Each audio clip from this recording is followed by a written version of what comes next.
The gentlelady yields. The chair recognizes Representative Westerman for 5 minutes.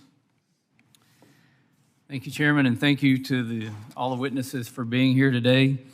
I have a great respect for this process, having served as a ranking member on this subcommittee and working through a WRDA bill a few years ago. So this is exciting because it's usually something we can come together and agree on.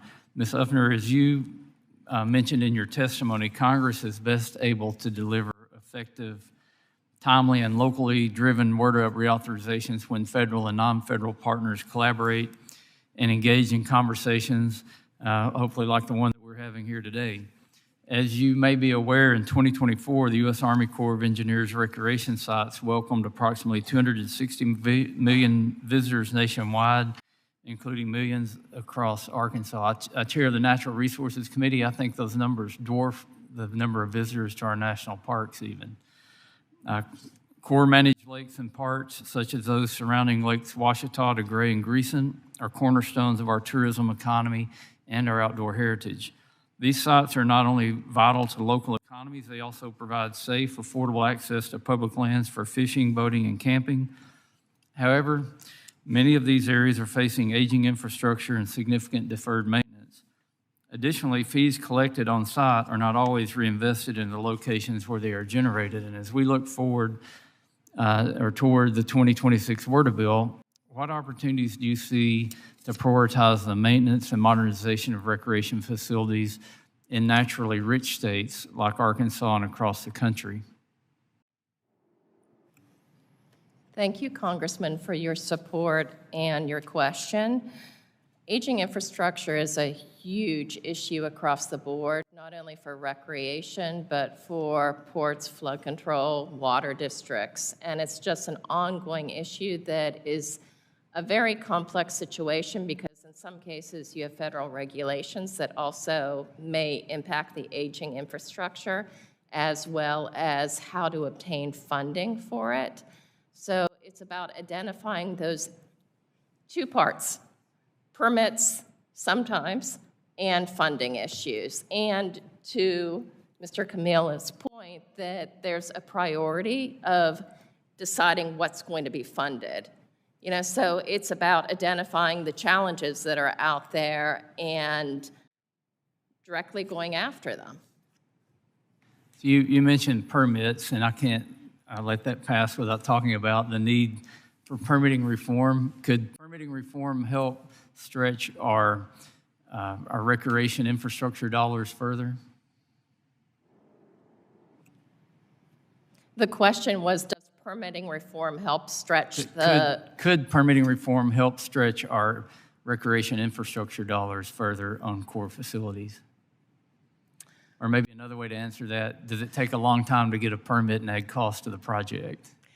Well, you must have heard my thought pattern behind this. If it does take a long time to get a permit and there are a multitude of requirements, when you're talking about non-federal sponsors, they have a limited amount of money to deal with because they're also funded by the communities that they serve. So the longer the permit process goes, the more requirements, the more that they may have to hire consultants to do this. So anything that helps them streamline to get to a project off the ground is helpful. I'm just thinking back when I first came to Congress, Lake Ouachita is one of my favorite places to recreate. It's where I grew up, and there was a local organization that volunteered to do maintenance, to pick up trash, and all they wanted to do was make things better, and they were told they had to cease and desist. They couldn't do that because the regulations wouldn't allow them to help make the place better. We did get a little bit of relief on that, but it's still a problem. That's something I think we need to address here in Congress.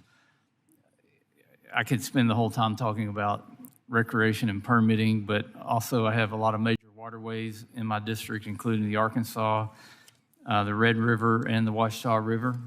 Many of the levee districts along these rivers face challenges in maintaining their levees in accordance with the Corps' system of guidelines.